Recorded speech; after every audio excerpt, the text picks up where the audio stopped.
Boa noite, pessoas.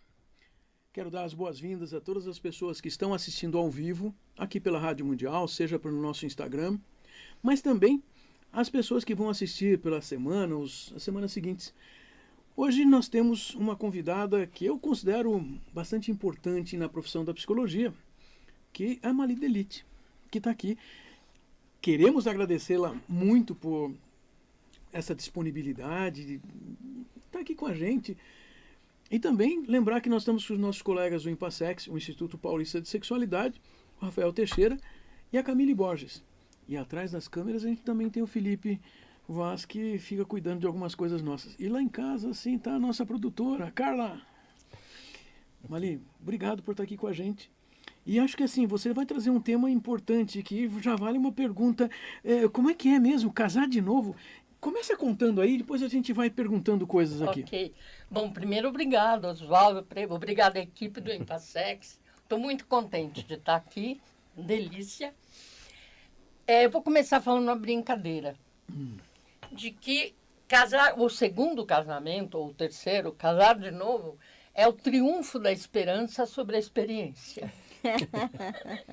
É uma brincadeira, mas que denota, no mínimo, que aquela pessoa teve uma experiência boa, tanto que ela quer repetir, né? Sim. Pelo menos quer repetir a parte boa. Você já está contando que, então, pessoas que querem casar de novo têm uma perspectiva, tá? Sonhando com alguma coisa, pensando alguma coisa, desejando alguma coisa, reforçando alguma coisa que ela já fez, ou pelo menos ela acredita que tenha feito.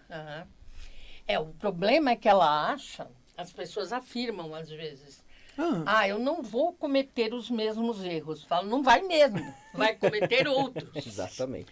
Bom, se cometer outros não é ruim. Tudo bem. Cometer os mesmos não vai porque você não é a mesma pessoa. E a outra pessoa também. E a outra pessoa também. Embora tenha gente que casa a segunda vez com a mesma pessoa, né? A Elizabeth Taylor, por exemplo, de Hollywood, casou 4 vezes com Richard Burton. Mas tem gente que casa, não precisa ser tão famosa quanto ela, mas que casa com a mesma pessoa. Aliás, eu queria colocar que quando eu estou falando de casamento aqui nesse contexto, eu não estou falando de casamento religioso, civil, ou festa, ou casado com o sexo oposto. Casamento pode ser 2 homens, 2 mulheres. Atualmente eu atendo um trisal, 3 mulheres. E por quê? O que define que é casamento é uma proposta, é um compromisso de um com o outro. Podem morar juntos ou não. Tem casais que são casados e moram um em cada apartamento. Principalmente quando tem filhos, né? Porque esse é um outro problema que a gente tem que lidar. Como casar de novo e juntar todos os filhos. Eu atendo agora uma pessoa que tem 3 filhos e está casando a segunda vez com um homem que tem 4 filhos. Todos filhos pequenos que moram com os pais. Então, imagine, vai casar de novo com uma família, né? Na verdade. Vai casar com uma outra família, é verdade. Olha. Bem, eu queria começar perguntando, Mali, como é que a gente pode, então, conduzir essa compreensão de casamento, né? A gente não está falando de casamento, então, enquanto essa instituição fechada, enquanto uma instituição de o casamento é estar morando junto e a gente tem que fazer as mesmas coisas, somos um casal inseparável. Como é que a gente pode construir essa ideia de casamento, então, enquanto eu e você temos um objetivo de vida e vamos seguir em direção a isso? Temos propostas. Perfeito. Queremos estar juntos, temos planos a desenvolver. E até, veja, pode ser que depois a gente more junto. Perfeito. Então, eu estava conversando com uma amiga essa semana, ela me falou uma coisa que chamou a atenção. Ela falou assim, ela é casada a segunda vez, tem filhos, uma já foi embora de casa, a outra, o filho ainda está lá. E o marido tem 4 filhos, netos e tal. E ela falou uma coisa que me chamou a atenção. Ela falou assim, agora a gente casa porque a gente quer. Não é porque vai ter filho ou porque tem uma proposta ou quer mudar de vida. É porque quer mesmo. Porque já as pessoas já têm um trabalho, uma vida estável, família e tal. Você está contando que muitos casais se formam com outros objetivos que não sejam o relacionamento entre eles, mas às vezes cumprir papéis sociais, como ter filhos, ou então sair de casa, ter ter alguma outra coisa. E você está contando que num segundo casamento existe uma outra possibilidade de estabelecer um vínculo e que não precisa ser baseado em obrigações anteriores aprendidas ou sociais. Inclusive, Oswaldo, nós recebemos aqui um comentário da Regina Violência. Regina! Maravilhosa, né? Ela mandou. Um beijo para Regina. Um beijo para Regina. Sobre a alegria de estarmos juntos. É isso mesmo. Essa pessoa me disse, agora eu sinto que eu casei porque eu fico feliz de estar junto com esse homem. E olha no caso, é uma mulher com um homem. E eu penso, né, Mali, o quanto isso muda a dinâmica de relação. Total. Né? Estarmos juntos porque a gente quer. Por claro, escolha. Porque temos condições para isso, a gente temos um momento diferente de vida.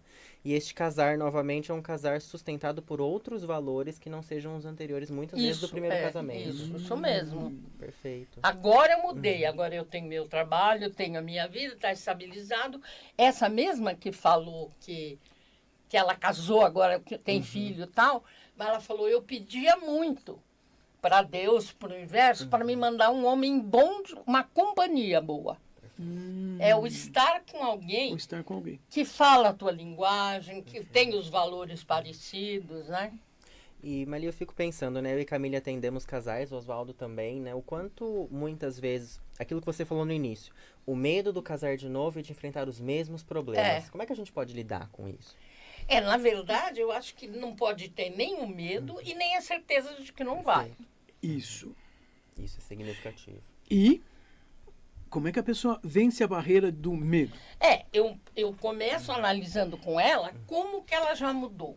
Então você está contando que na psicoterapia existe muita possibilidade de ajudar essas pessoas a poderem superar o medo exatamente de uma situação anterior que foi talvez muito traumática. Com certeza, mostrando para ela que ela mudou, que a vida mudou e que é isso que a gente faz na terapia, né? Entender as contingências da vida, nos adaptarmos a elas e as nossas mudanças. Fico pensando também em casais que estão juntos e são infelizes, né? Perdendo a oportunidade de partir para uma outra possibilidade.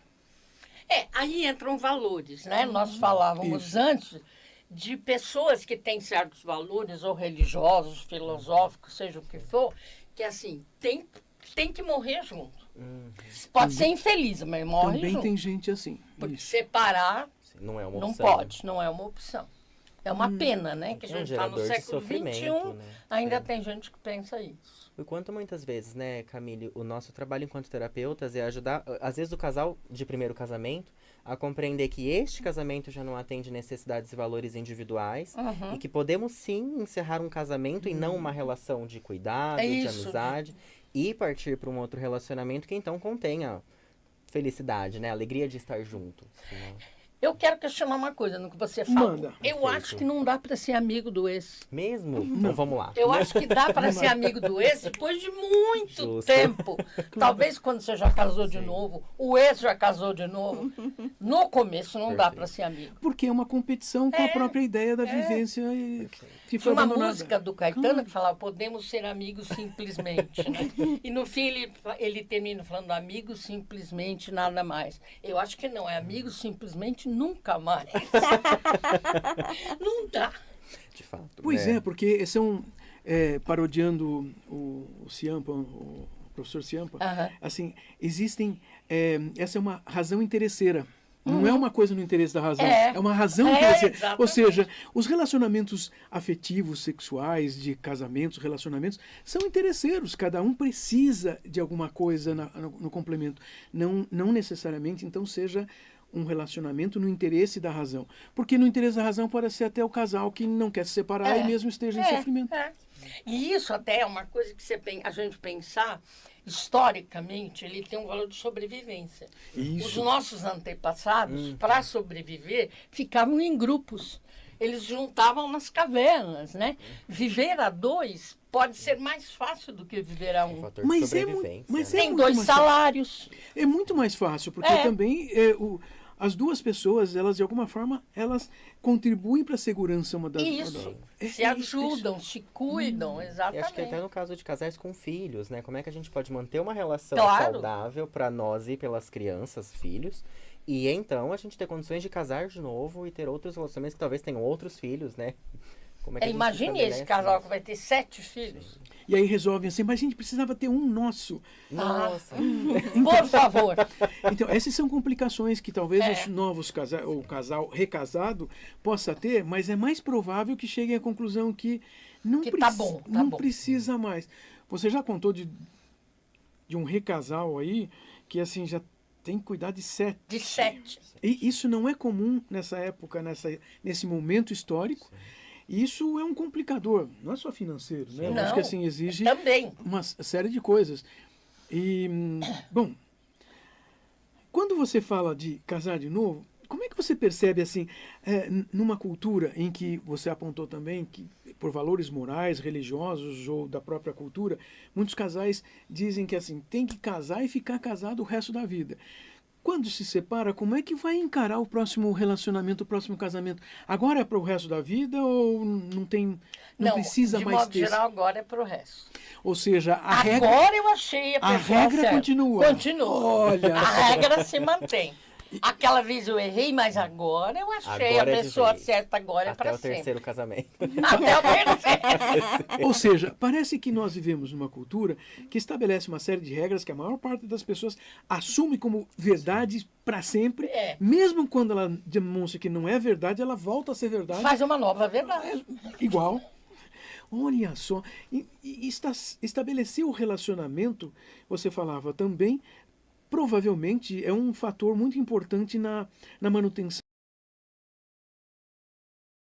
Ainda nem era humano. É. E, no entanto, hoje, nós vemos os casais como um produto social muito importante para a sobrevivência dos indivíduos, sobrevivência emocional dos indivíduos. Mas eu tenho uma pergunta para você, porque eu sei que na cidade de São Paulo existem casais que nem vivem juntos. E são casais e mantêm o compromisso. Isso. E possivelmente até um compromisso muito mais assim, sem saidinhas do que vários outros casais. Né? É compromisso mesmo. E que moram em lugares diferentes, porque por qualquer coisa. Alguns podem morar no mesmo prédio, é isso? Eu já atendi um casal que morava. Já atendi um casal que morava um em cada apartamento, de frente para o outro. Atendi um outro casal que morava no mesmo prédio, em andares diferentes. Viu? Tem vários jeitos, né? Recebi aqui um comentário da Carla que ela mandou. Veja a Gretchen, ela é um exemplo de esperança no casamento. Com certeza. Fábio Júnior Sim, também. Sim. Eita. A gente não pensa, né, que assim, casais morando separado é absurdo, mas se a gente identifica muitas vezes casais que têm empregos ou trabalhos diferentes, que vivem em cidades diferentes ou passam períodos longos separados, é a mesma dinâmica, né? E isso não fere o casamento enquanto relação. Eles, aliás, afirmam que é melhor. Sim, eu imagino. Cria saudade. Eu fico imaginando também, você falou de cidades diferentes, mas eu posso imaginar na mesma cidade quando eles têm horários diferentes de trabalho. Porque é uma Mal se complicação encontram. horários diferentes de trabalho, porque eles começam a discutir, a brigar, a se sentir mal, porque um acorda o outro em horários que não podia. Então, também é uma solução. Veja, ouçam, essa é uma solução que deve servir para muitos casais que estão procurando entender como sobreviver numa cidade, em qualquer que seja. Mas na cidade de São Paulo, parece que isso, cidades grandes, parece que pode acontecer mais. A Carla deu um exemplo aqui também da Rita Lee e do Roberto de Carvalho, que moraram separados durante Bom tempo. No mesmo prédio. Mesmo prédio. No mesmo andar. Essas são coisas interessantes. Então, o casar de novo pode ser uma vantagem quando as pessoas envolvidas compreendem o que aconteceu, o que dependeu delas para as coisas darem errado. Isso. Não vamos botar a culpa no outro. Não vamos achar que ela compreendeu mesmo também, né? Ela pode achar que compreendeu. Mas eu também estou entendendo que alguém que procure terapia exatamente para ajudar a discutir essas coisas aumenta a sua chance de não cometer aqueles erros. Cometerá outros. Então, mas somos humanos para cometer erros. Então, outra coisa importante que você está contando num recasamento, num casar de novo, é que as pessoas podem cometer erros. Elas têm que aprender a lidar, a administrar com erros, de novo, sem colocar a culpa no outro. Reconhecer o que eu fiz, o que eu posso mudar em mim, o que eu posso mudar na relação. mudar na relação não é mudar o outro. Não, é mudar na relação. Olha só que legal isso que você está contando, porque muitas pessoas pensam assim, não, eu tenho que fazer com que ela não faça isso ou faça aquilo outro. Eu fico pensando, não, pensa no que você quer fazer. Se você mudar, a outra pessoa quer ficar com você, ela pode mudar. E você não está manipulando a outra pessoa. Ela só quer se adequar com você junto. E aí forma um novo casal. Você está falando de uma coisa que eu estava aqui. Expectativa. Sim. Pois é, expectativa todos têm, exceto aqueles que dizem que não têm expectativa. Que não tem, E tem. que não esperam nada. E tem. Só ser feliz o tempo inteiro. Desde que o outro faça... Desde que o outro me faça feliz. Essas são coisas que a gente vê os casais discutindo. Mas você está nos dando uma série de ideias. Eu não sei quanto a vocês dois, mas eu começo a semana já, sempre que saio aqui do Café com Sexologia, conversando com algum convidado, eu saio daqui com perspectivas que eu sei que eu vou usar durante a semana. Porque é assim que nós também aprendemos, né? Nós nos renovamos. E você está nos ajudando a renovar uma outra coisa. Porque você fala do casar de novo, eu fiquei pensando numa alternativa. O mesmo casal, um dia, os dois se olham e percebem que a forma deles fazerem até ali não estava bom. Deixou de dar. Deixou de estar bom. Foi bom por muito tempo. Eles podem restabelecer um casamento. Eles podem ter um novo casamento. É um novo casamento. Claro. Olha, é um casado novo. Tem casais que fazem uma festa desse novo casamento. Casamento. Olha que só. É um novo casamento. Pois é, porque muitas coisas de um primeiro, do estabelecimento do primeiro momento do casamento, deixam de existir ao longo do tempo, porque sempre existem mudanças. E nós estamos falando então que esse casal pode reconhecer que podem recontratar o casamento. Redefinir. Redefinir. É um novo casamento, é um recasar. Olha que legal. Você já fez alguma vez um ritual, uma lei de recasamento? Não, ritual mesmo, assim. Olha, vocês estão aqui unidos. Não eu, né? Eu assisti. Eu fui assistir. Mas o quanto isso é importante, né? Que é reconhecer que aquela estrutura de relação já não se sustenta mais. Eu mudei, você mudou. E a gente precisa, então, a partir daí, pensar, quero permanecer nessa relação e se quero, como é que eu vou fazer? Né? Quero essa pessoa, mas não desse jeito. Exatamente. Então, aí nós vamos conversar, eu vou colocar minhas expectativas, você vai colocar as suas, e nós vamos redefinir, vamos casar de novo. E aí me veio até uma curiosidade, Marli, que assim, casais que separaram e após um período voltaram e fizeram esse processo. Teve dos dois jeitos. Teve uns que se separaram e aí voltaram, mudaram até de casa. Porque uma das coisas que eles queriam era ter espaço sem ficar trombando no outro o tempo inteiro. E aí esse processo de se reconectar, então redefinir esse contrato, de estabelecer uma relação nova. Funciona. Inclusive envolveu o que o Oswaldo falou agora há pouco, de mudança de horário do trabalho. Porque a mulher falava que ela não suportava mais ter que falar com o marido no corredor enquanto ele estava saindo correndo, cruzando. Um desencontro, né? Renovar uma série de coisas, inclusive as argumentações dos encontros. Porque muitos casais, me dá a impressão também, que eles usam aquela expressão assim, não, mas a gente tem que conversar sobre essas coisas de uma maneira natural, quando der certo. A fantasia, né? Isso é fantasia, uma expectativa infantil. Porque temos que sentar para conversar. Vamos conversar direitinho sobre isso? Ter tempo, disposição, poder realmente conversar. Isso depende, é agendar mesmo. E mais, né? Não achar que você vai conseguir passar por um processo desse sem sofrer. Impossível. Tem sofrimento. Porque tem perda. Porque tem perda, mas tem um sofrimento temporário em prol de uma coisa melhor, né? Que muitas vezes é diferente do que esse sofrimento que se estende por anos, de um casamento que já não Infelizes funciona para mais. sempre. E o sofrimento permanece. O Venâncio mandou um comentário, né? Quem falando. mandou? O Venâncio. Ele falou sobre professor. atualização de contratos, que às vezes precisam acontecer nos relacionamentos. E Perfeito. o Ariel mandou um abraço lá do Paraguai. Que legal. O Ariel é um psicólogo que eles conhecem, que já veio para congressos aqui. Assim, ele é um daqueles terapeutas que a gente valoriza bastante lá em Assunção. Já casou de novo? Não vamos entrar na indiscrição. Não, mas ele lida com essas questões e sabe como precisa discutir. É que ele gosta de vir passar o aniversário dele em Copacabana. Aí não é bobo nem nada, né?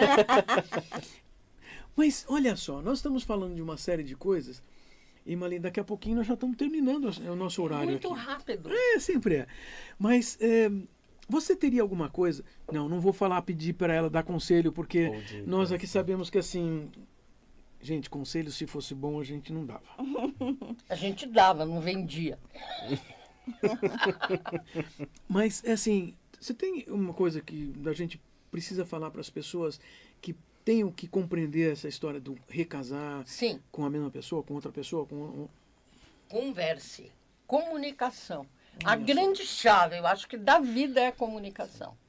Agora, comunicação não é eu falar, e não nem escuto quando você responde. É saber falar e saber ouvir o outro, né? É compreender qual é a necessidade do outro quando alguém está falando. Isso.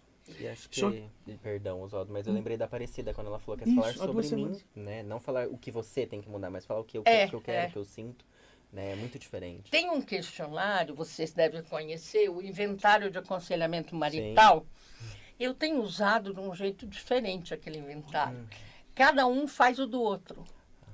Temos perspectivas diferentes. Que eu vou ver assim, quais são as 5 coisas melhores dele? Eu faço pelo outro e o outro faz o meu. E aí o terapeuta vai analisar junto. Eu sempre usei algo semelhante. Nunca chamei de inventário, mas de um... Eu discuto as qualidades mais positivas e negativas, porque isso é bastante importante. Sim. Porque nós passamos a reconhecer coisas boas um no outro. Precisamos mesmo. Então, vejam, conversem. Mas o conversar significa, como o Rafael lembrou, que nós estamos discutindo isso aqui há bastante tempo e frisando bastante. Eu preciso contar o que eu sinto, mas não querer que o outro faça o que eu quero. O Venâncio trouxe aqui comunicação verbal e não verbal. Quem inclusive. O Venâncio. Verbal e não verbal. Inclusive, nesses tempos de atendimento por internet, eu estava conversando com ela antes, né? Eu acho muito difícil atender casais pela internet. Não dá para ver tão os pés. Não vê o pezinho, exatamente. O pezinho cutucou. Encostar joelho com joelho. Botar a mão na perna do outro. Exatamente. Que são coisas importantes para nós terapeutas compreendermos como é que as pessoas também funcionam no aspecto não verbal. Isso. Mas olha, que bom nós estamos conversando aqui. Mas eu ainda tenho que pedir uma coisinha para os dois aqui. Camille e Rafael. Camille, como é que a gente tem um curso que está para fechar inscrições? Isso. Nós temos... estão abertas as vagas para especialização em sexologia aplicada no Impassex. Então, se você quer ser sexólogo, entra lá no site do Impassex, que lá tem todas as informações, valores, professores e horários. Tudo presencial? Não, esse curso está sendo online. O curso presencial é um curso na sequência para formação de psicoterapeutas. Teve um que eu dei umas aulas lá. Sim, você sempre dá aula. Não, porque eu estou querendo fazer já. Esse que é online. Seja bem-vindo. E, Rafael, nós temos um congresso o ano que vem. Ouçam. Bem, então, ano que vem, pessoal, que a gente queria deixar o convite para vocês do nosso Congresso Internacional e Multidisciplinar em Sexualidade, o SINSEX. Ele acontece nos dias 8, 9 e 10 de maio. É presencial aqui em São Paulo, as inscrições estão abertas. Primeiro lote está encerrando as inscrições para passar o preço do segundo lote. E é um evento presencial para a gente discutir sexualidade, casamento, relacionamento, das mais diversas formas. E com vários, na verdade... Nossos convidados, os professores, são os pesquisadores mais recentes. São aqueles que andaram estudando para os seus mestrados e doutorados questões dos relacionamentos afetivos e sexuais e as questões das sexualidades. Então, assim, eu sou um daqueles que senta para ouvir porque eu quero ouvir coisas que são novidades. Legal. E vai ser muito bom. Mas eu quero agradecer que você veio aqui, ficou com a gente, conversou com a gente e nos mostrou caminhos para nós pensarmos a nossa realidade de terapeutas e de casal. Obrigado. Legal. Obrigada a você pelo convite. Parabéns pela iniciativa que vocês têm. Acho interessantíssimo. Nos vemos semana que vem, gente. Vamos ter uma outra colega de profissão, uma outra psicóloga, a Fátima Protti, vai estar aqui conversando com vocês. Ela também vai falar de relacionamentos dos casais através de outras abordagens, outras formas de observar o mesmo casal. Então, semana que vem, e todos os domingos às 8h30 da noite aqui na Rádio Vibe Mundial. E também no nosso Instagram, Café com Sexologia. E também no YouTube, Impassex, Instituto Paulista de Sexualidade, ou no meu YouTube, Oswaldo Rodrigues. Nos vemos domingo que vem. Até mais, gente. Até mais. Obrigada.